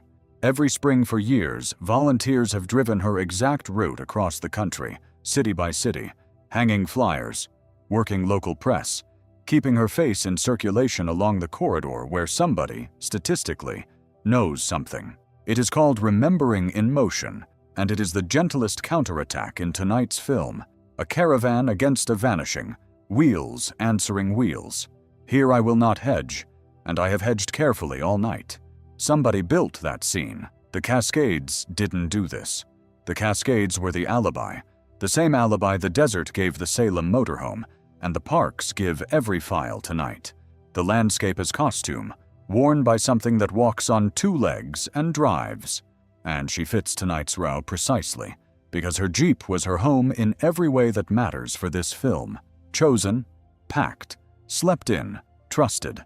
The machine that was supposed to carry her out of grief and into a new self. The machine ended up down an embankment dressed as her death, and it is the machine, years later, that quietly told the truth, the starter, the missing blood, the story that did not add up. The house testified. Late, the way they always testify, but it testified. She has never been found. The road she believed in owes her family an ending it has never paid. And if somebody built that scene, then somewhere a person has spent a quarter century knowing the mountains took the blame, reading maybe articles like the ones this film is built from, and feeling safe. How safe did the silent years turn out to be, though, for the people the desert is naming right now? The starter talked. Evidence keeps learning new languages, and the ground keeps its receipts longer than any of us keeps our secrets. Now widen the lens, because the next stretch of tonight is not one case. It is a shape, and once you see the shape, you will see it in every park bulletin you ever read again. It starts with a car, always a car, parked neatly, locked politely, in a trailhead lot or a visitor center row, and it ends with nothing else, ever. Next, a case with no scene at all, no camp, no witnesses, no last walk, nothing but the loneliest object in American law enforcement, an unclaimed car in a scenic lot. The federal cold case files of the national parks read, after a while, like a single repeating photograph. Let me show you one frame of it properly, and then the pattern. Adam Clayton Lyle Jones was 23, from the Florida Panhandle, and at the end of March 2011, he saw his family in Gulf Breeze for what turned out to be the last time. Then he did the great American thing. He got in his vehicle and drove west, alone, young, unannounced, the kind of trip half the men watching this made at that age, and remember as the best weeks of their lives. 5 weeks later, in early May, his vehicle was found at the Grand Canyon, parked at the visitor center on the South Rim, among the thousands of others. His case gets a detail wrong in most retellings, and the correction matters. People say he vanished at the Grand Canyon. The file does not say that. The file says his vehicle was found there, weeks after anyone saw him alive, and those are different sentences with different suspects. The canyon inherits the case, because the canyon is where the music stopped, and for 5 weeks before that, the vehicle and its driver were somewhere on the American road, and that somewhere has never produced a single confirmed sighting. What does that sentence actually contain, and what does it leave out? 5 weeks between last seen and vehicle found, and nobody knows where in those 5 weeks the vehicle arrived, because a parked car in a national park lot is furniture. Rangers do not log arrivals. Lots roll over daily with rental cars and road trippers, and nobody expects anyone back at any particular hour, because the whole point of the place is wandering. A car can sit at the south rim for days, a week, longer, before it stops being scenery and starts being evidence, and by then the human trail it anchors is stone cold. Adam was never seen at the canyon by any witness who came forward. He is a federal cold case to this day. Direction of travel from his own parked car, unknown. Whether he ever stood on the rim at all, unknown. He was 23 and driving west with no schedule, which at 23 is not a warning sign. It is the whole idea. His family's last sight of him was the ordinary kind that becomes unbearable only in retrospect. A young man saying casual goodbyes in Florida with the whole country in his windshield.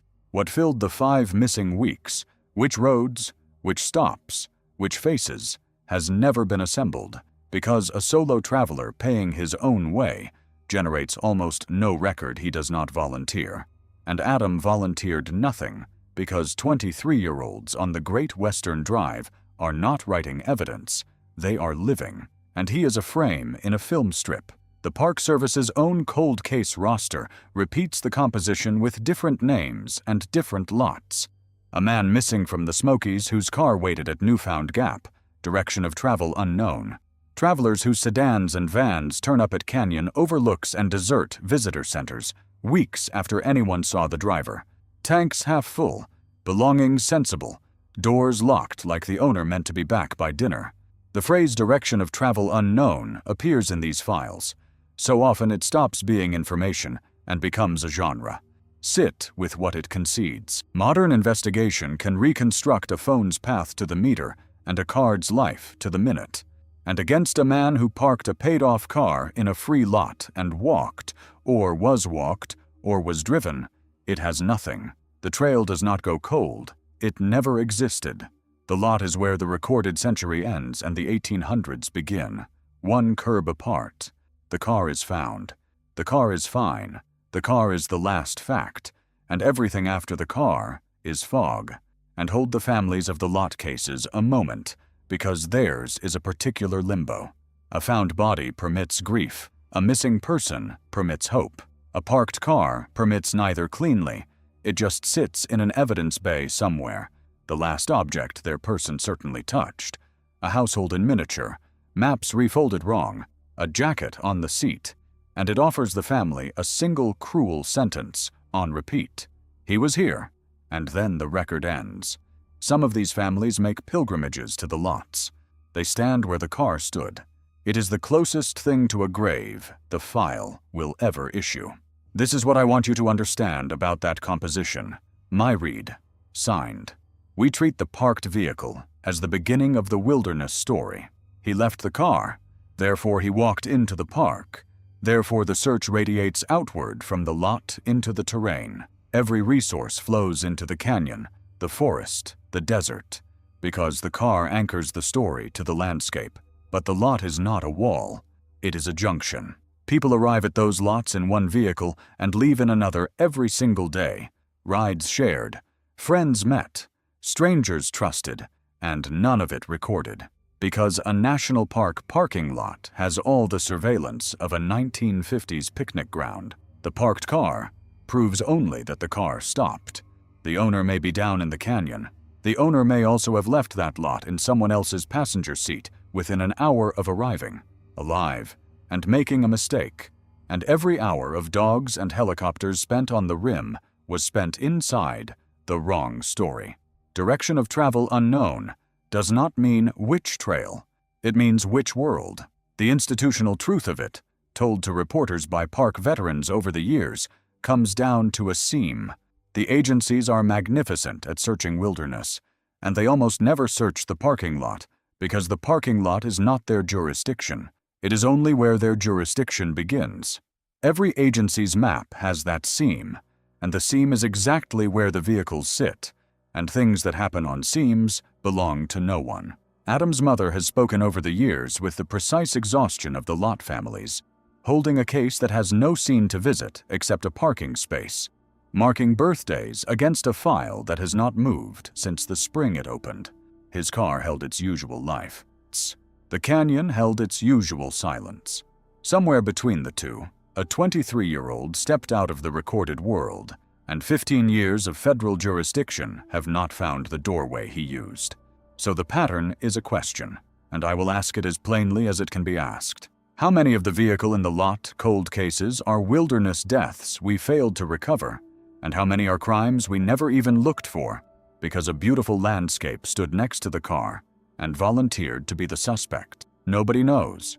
Nobody can know, because the lots keep no memory, and that answer, nobody can know, is not a dead end. It is a policy. From the watched world's edge now, to the place that chose to be unwatched on purpose, permanently, as a way of life. Because there is a town in the California desert with no rent, no addresses, no meters, and no records, built by and for people who live in exactly the machines this night is about. And when somebody vanishes from there, the vanishing has nowhere official to even be written down. What if a whole town could go missing one resident at a time, and the town's own design guaranteed nobody could ever prove it? That town exists. I have been near it. Here it is. They call it the last free place in America. Slab City sits on the concrete slabs of a demolished military base in the Sonoran Desert of California, 100-and-something miles from San Diego, and it is a town in the way a flock is a town. No deeds, no rent, no utilities, no police station, no addresses. Hundreds of people in winter, swelling with snowbird season, living in exactly tonight's machines, motorhomes, converted buses, trailers rotted to lace, vans. Some are artists, some are pensioners stretching a check, some are people the housed world sanded off its edges, and some are people who need, professionally, to be nowhere. And from the outside, you cannot tell which is which, and that is considered a feature. Spend 1 minute standing in it. It is quieter than you expect. Wind, a generator somewhere, a dog, solar panels lashed to dead buses, a library with no librarian, a mountain painted with scripture by one man over decades, the most photographed object in the region, music nights that would shame most towns for warmth, and threaded through all of it, rigs with plates from everywhere and curtains drawn at noon, and an etiquette, learned fast, about which camps you approach and which you do not. The people who live there call the summer population the ones the heat sorts, and they say it with a straight face, because the desert at 120 degrees performs its own census, and not everyone it removes had anywhere to be reported missing from. Now, run tonight's question through a place like that. What does a disappearance even look like there? A person in a house vanishes and the house accuses, mail piles, lights stay dark, neighbors notice a rhythm break. A person in Slab City is a rig, and rigs leave. Leaving is the culture. A trailer that was there in March and gone in April has not raised a question. It has obeyed the season. If its owner went with it, fine. If its owner went into a hole in the desert 2 weeks before somebody else quietly drove the rig away, the visual is identical. The town's entire vocabulary has one word for both events: gone. Detectives in the desert counties describe the same problem in different words year after year, and it stops sounding like a complaint and starts sounding like a confession. Their county can triple in population over a winter, and they could not put a name to a fraction of 1% of the people in it. In January, the gathering around Quartzsite becomes, for a few weeks, one of the larger population centers in Arizona, a metropolis of rigs on creosote flats. By April, the metropolis is gone to the last lawn chair, and the desert holds no record that a city stood there, which is the annual dress rehearsal for every individual vanishing in this act. Boondockers select their ground for beauty and free distance from others, which means the population distributes itself into exactly the pattern hardest to police and hardest to search. Thousands of 1- and 2-person camps, each one out of sight of the next, connected by nothing but wash roads and courtesy. The same shape governs the whole winter RV world of the Southwest, and I want the scale on record. Every year, the desert towns of Arizona and the Colorado River Country host a seasonal nation of vehicle dwellers, hundreds of thousands of them around the Quartzsite gatherings alone, boondocked across federal land in constellations that form in November and dissolve by spring. It is, I will say it again, mostly wonderful. A genuine culture with campfires and swap meets and more kindness per acre than most cities. It is also a population the size of a real city, with no census, no addresses, and no exit interviews, rearranging itself across state lines twice a year. Inside a system like that, the honest answer to how many people go missing is that the question has no mechanism. You cannot count absences from a place that never counted presences. People who winter out there describe, in the accounts that reach reporters and documentarians, neighbors of a season who simply stopped being anywhere. A rig at the music night in February and gone by March, the spot empty, somebody saying he went north early, and that being the entire investigation there would ever be, because what would you even report? And to whom? And missing from where? The stories are unverifiable by design, which is exactly my point. A community whose absences defy verification can never know its own losses. It can only know its rumors, and rumors do not get case numbers. And every so often, the desert files a report of its own. Remains turn up in that country, off the wash roads, out past where the rigs circle, found by rockhounds and boaters and dirt bikers, and they enter the databases as unidentified, estimated age, estimated years since death, no name. Some have waited decades. Just recently, genetic genealogy has started pulling names out of that backlog. Remains found near a desert highway a quarter century ago, finally matched to a name. A family finally called. Watch those identifications as they come, because I will make a prediction on the record. As the desert dead get names, a share of them will turn out to be vehicle dwellers, snowbirds, drifters of the rig world, people whose disappearances were never filed anywhere because the world they vanished from has no filing cabinet. The bodies were always there. The missing persons reports never existed. Let that inversion land, because the whole genre assumes the opposite.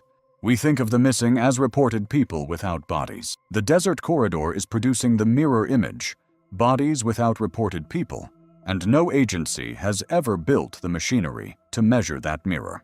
That gap between the found dead and the never reported is the statistical shadow this entire lifestyle casts, and nobody has ever measured it. Ask the question, the census never will. How many Americans currently live in vehicles full-time? The serious estimates run from the hundreds of thousands into seven figures once you count the priced out, the seasonal workforce, the quiet parking lot dwellers of every Western city.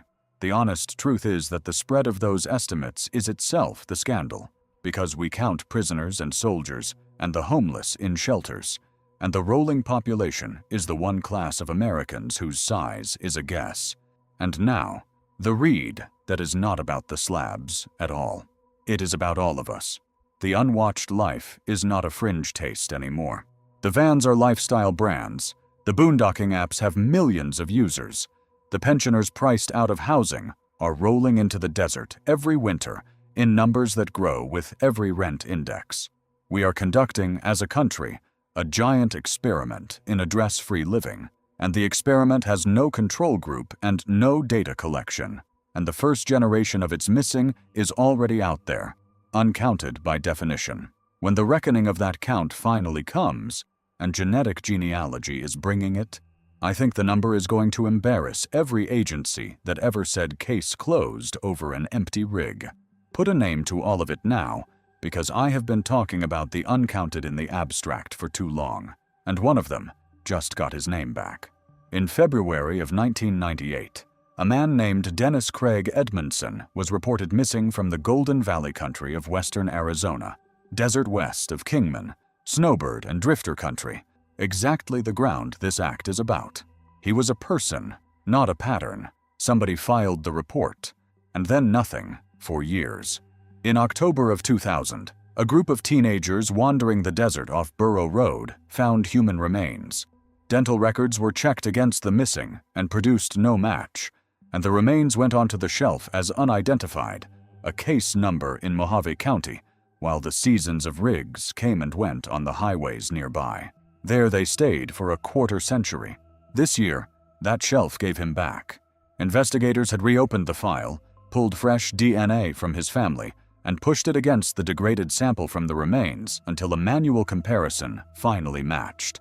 28 years after he vanished, 26 after teenagers found him, Dennis Edmondson had a name again.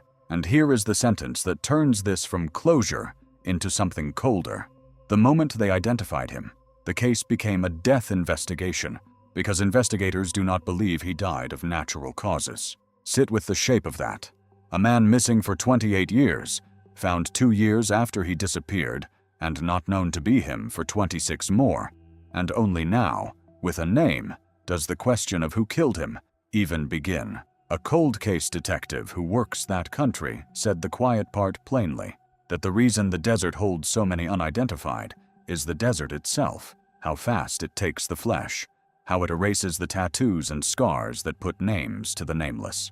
The ground out there does more than hide people.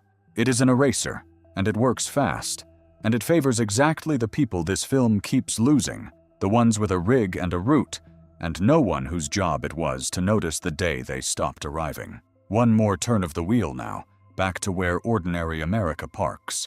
Because you do not need a desert commune to be an unwatched address on wheels.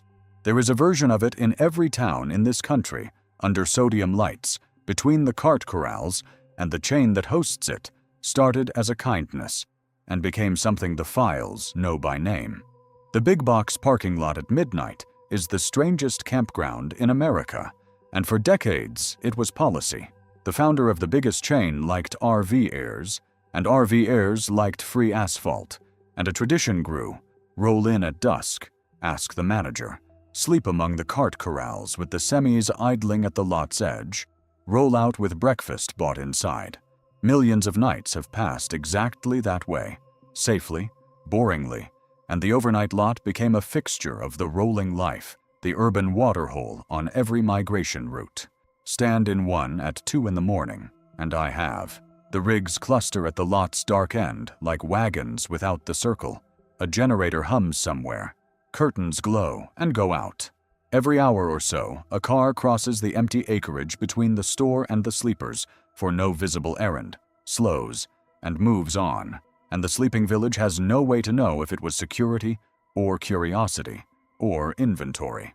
Read that waterhole the way this night has taught you to read places. It is lit, which feels like safety. It is anonymous, which is safety's opposite. Nobody knows who is in which rig. The rigs change nightly.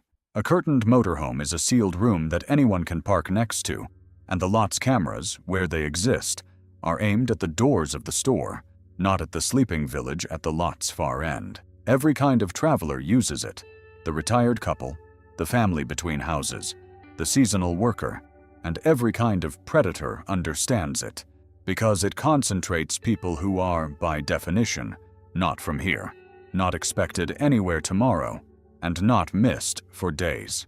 The rest stop files and the truck stop files of this country, and this channel has walked some of them, are full of people whose last confirmed location was a pool of sodium light between a fuel island and a garden center.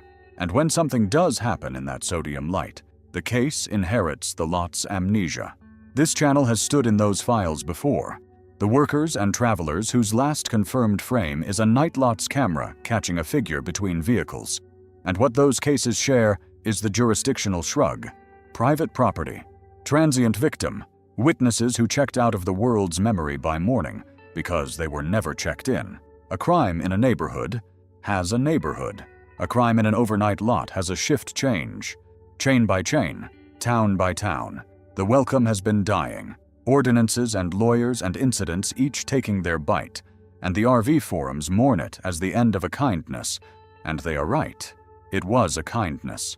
But notice what the retreat of the waterhole does. It does not end the overnighting. It disperses it out of the lit lots and into the unlit ones, the side streets, the gravel margins, the apps that trade coordinates of quiet places, each spot darker and less witnessed than the lot it replaced. We keep making the rolling life less visible in the name of order, and every case tonight says visibility was the only safety it ever had.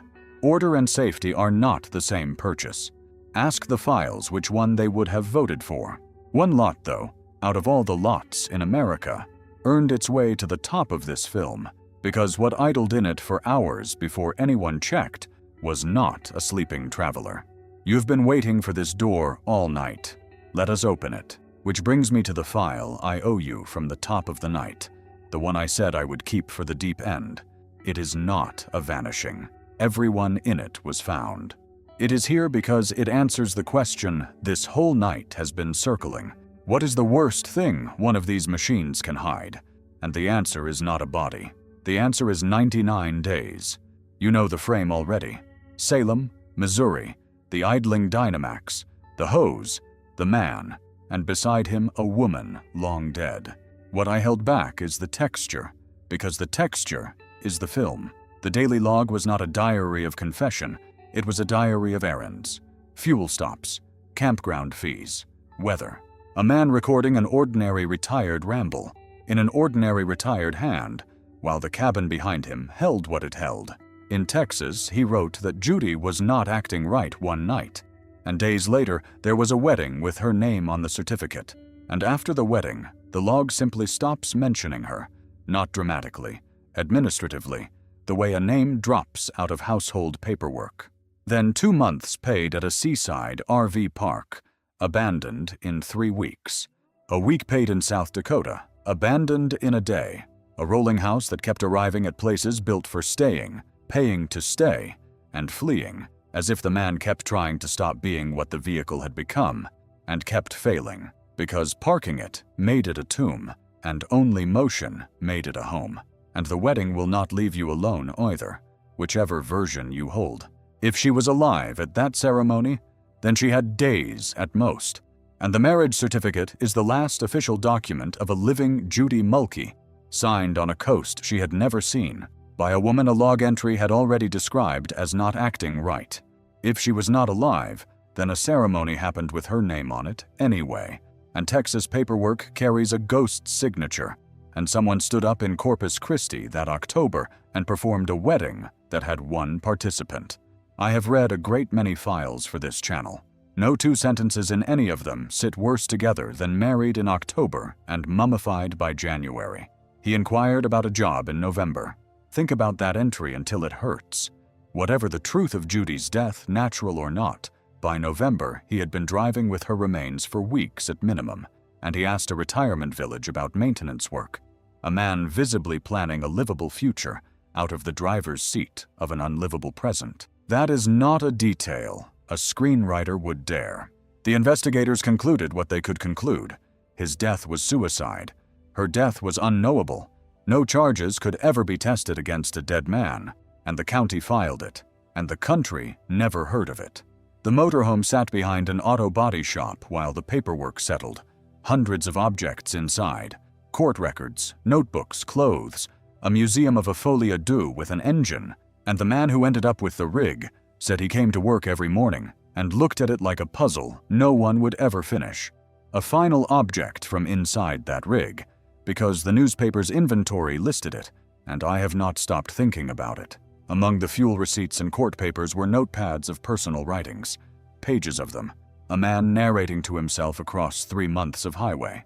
The public has never seen what they say, and probably never should, and their existence changes the file anyway, because it means the answer likely exists, in handwriting, in an evidence box in a Missouri county, unread by anyone but a coroner's clerk, forever. Some cases are unsolved because the answer died. This one may be unsolved because the answer is filed. Final answer on this one, and it costs me something to give it. I said early that I did not know, and I still do not, but 99 days taught me something no other file ever has. We think of a home as the place that forces truth eventually, the place where what is wrong must surface, because homes have neighbors, and mail, and knocks on the door. A home on wheels repeals all of it. It let a man live for 3 months in a sealed room with the one fact in the world he could not face or could not reveal, and the country cooperated completely, every state line, every campground, every fuel stop, because the machine looks like a vacation. It does more than hide what happened. It hides that anything happened, and 99 days is only the length we happen to know about. because this driver eventually parked. Now do the honest thing and ask how many rigs on the road tonight have not parked yet. What waits in the next file is the single most disturbing document of the night, and it is not a coroner's report. It is a letter written 2 years after a little girl vanished by a man who knew things. June 25, 1983. A family picnic at a campground in the Helena National Forest of Montana, up in the Elkhorn country, the kind of Forest Service site that is half meadow and half creek and all summer. Nylene K. Marshall is 4 years old. In the late afternoon, she is playing with a small pack of other children near the beaver dams on Maupin Creek. Close enough that this is not a wandering toddler story. She is with the other kids, in the middle of a family gathering, in daylight. The children walk a little ahead. They turn around. Nylene is not behind them. Her family's account of the moment has the terrible compression these files always have. Minutes, not hours. Children walking a creekside path in a chattering line. An adult's glance away and back, and a gap in the line where a 4-year-old had been. The other children, questioned as gently as anyone knew how, could add almost nothing, because children track each other loosely, the way flocks do, and the flock had simply arrived somewhere with one fewer bird. The search was everything a 1980s Montana search could be, and it found what the worst files always find. Nothing that resolved anything. No water recovery from a creek that was checked and checked. No clothing. No animal evidence in country where animal evidence surfaces. A 4-year-old at a busy campground, gone between one glance and the next. And the file settled into the long dark that these files settle into, and it might have stayed an ordinary tragedy of unknowns forever, except that 2 years later, the letters started. They went to a missing children organization, and by connection to the family, and there were phone calls too, and they came from a man who never gave a name and was never identified, and he claimed he had her. Details in the letters made investigators take them seriously enough that they have never been dismissed, and I will keep the contents at the level the record keeps them. The writer said he had picked the girl up on a road in the Elkhorn area.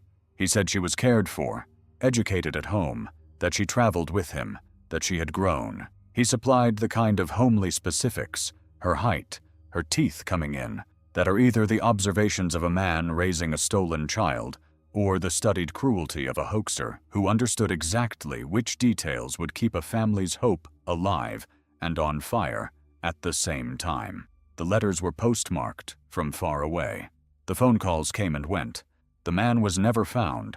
Nylene was never found. Nothing in the file has ever proven the letters true, and nothing has ever proven them false, and that unresolved flicker is why this case has outlived almost every other from its decade. What those letters did to the family is its own quiet crime, whoever wrote them. A vanished child eventually permits a family a terrible settlement with probability. Letters that say she is alive and cared for repeal the settlement, annually, forever. Her mother reportedly moved the family far away in later years, and her own ending abroad was violent. An epilogue so dark it feels invented, and it is not. Some files ruin one afternoon. This one was engineered, by geology or by a man, to keep ruining decades. Now put this file where tonight's row puts it, because the campground is the crime scene grammar here, and nobody ever says it. A national forest campground in summer is a temporary village of vehicles, cars, trailers, campers, arriving and dissolving daily. License plates from 6 states within 100 yards of any picnic table, every stranger legitimized by the setting, because who is at a family campground but families? The writer of those letters, if he was real, described lifting a child from a roadside in that country, a sentence that requires exactly one thing to be possible: a vehicle among vehicles, unremarkable, gone by evening with the rest of the day's traffic. 1983 has no cameras, no plate readers, no cell records. A man in a camper who left that forest with one extra small passenger drove into a nation of campers, and the nation absorbed him, the way it absorbed the Salem motorhome, the way it absorbs every rig in every file tonight. Both versions now. Carefully. Version 1, the creek or the country took her in the minutes she was out of sight, and the letters were a hoax by a predator of a different kind, one who feeds on families from a distance, and such men exist, and the record of this case may simply be a tragedy with a parasite attached. Version 2. The letters were exactly what they claimed, and a stolen child grew up somewhere in America under another name, in a life that moved, homeschooled, road-schooled, raised in the one kind of household this whole film is about, the kind with no fixed neighbors to ever notice that the story of the little girl did not add up, and the calls, while they lasted, were their own torment. A voice on missing children hotlines, unhurried, informed, offering well-being the way a relative might, and the organizations that took those calls trained for hoaxers and still came away unsettled because the caller made no demands. Hoaxers want something: money, attention, fear. This voice wanted, apparently, to reassure, which is either the strangest cruelty in the file or the behavior of a man who had genuinely convinced himself he was providing a childhood. There was even, years later, a report from a hospital far away. A young woman whose account of herself brushed against this case closely enough to be investigated.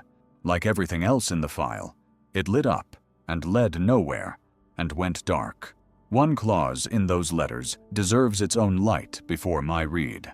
The writer said he collected her from a road, not took, not found in the forest, but picked up along a roadside, the phrasing of a man describing a driving event.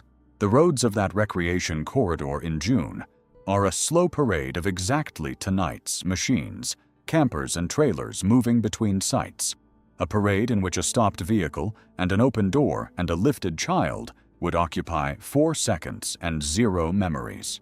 Whether the sentence records a real event or a hoaxer's instinct for plausibility, it locates the crime, if there was one, precisely where this whole film keeps finding them, not in the wild.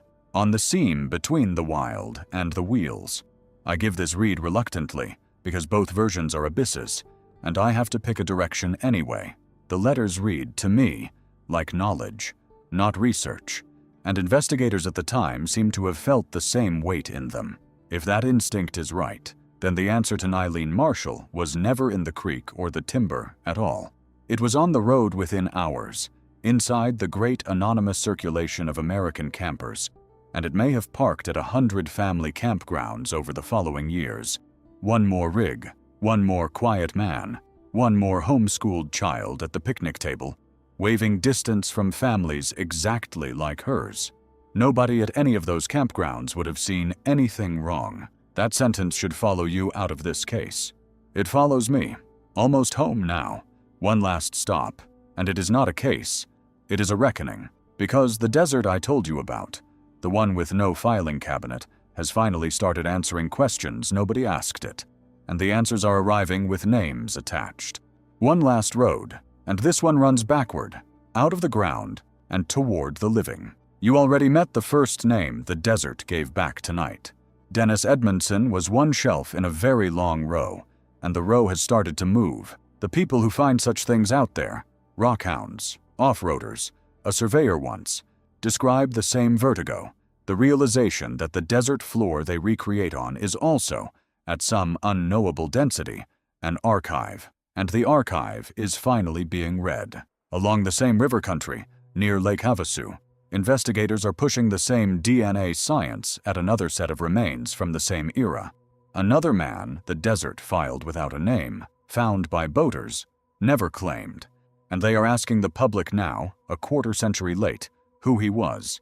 Different case number, identical shape, a person, a rig or a route, a disappearance nobody could close, and a desert that kept the body far longer than anyone kept the search. And mark what an identification actually changes, because it is not the past. Somewhere a family that stopped asking questions decades ago, or never knew to ask, gets a call, and a person who had become a case number gets back a birthday, a hometown, a face in somebody's album. The desert did not give up anything it had not always held. The technology just finally learned to read the desert's handwriting. Watch this process over the next few years, because it is tonight's ending being written in real time. The desert Southwest holds shelves of these files, and the shelves skew exactly the way this film predicts. Men, mostly. Middle-aged and older, mostly, found near highways, washes, camps, the margins where the rolling world parks. The housed dead get identified fast, because the housed leave gaps, jobs, leases, families with addresses. The unclaimed shelf is where the address free wash up. As the names come back, watch how many of them turn out to have been travelers nobody ever reported, because no one held the job of noticing. No landlord, no employer, no neighbor, just a rig somewhere that got sold or scrapped or driven off by someone else. A house that outlived its owner and told no one. One practical note, since I have spent the night describing the problem. A camera at a major trailhead or visitor lot costs a park less than a single air search, runs for years, and would convert case after future case of unknown direction of travel into a timestamp. They mostly do not exist, because nobody wants the parks to feel watched, and I understand that, and the files understand it too, and they grow fatter every year in the gap between the feeling and the cost. That is the closing arithmetic of the rolling life, my read. Signed one last time. The machine offers you the honest end of a magnificent bargain. Freedom from the watchers, and freedom from the witnesses, and those are the same clause.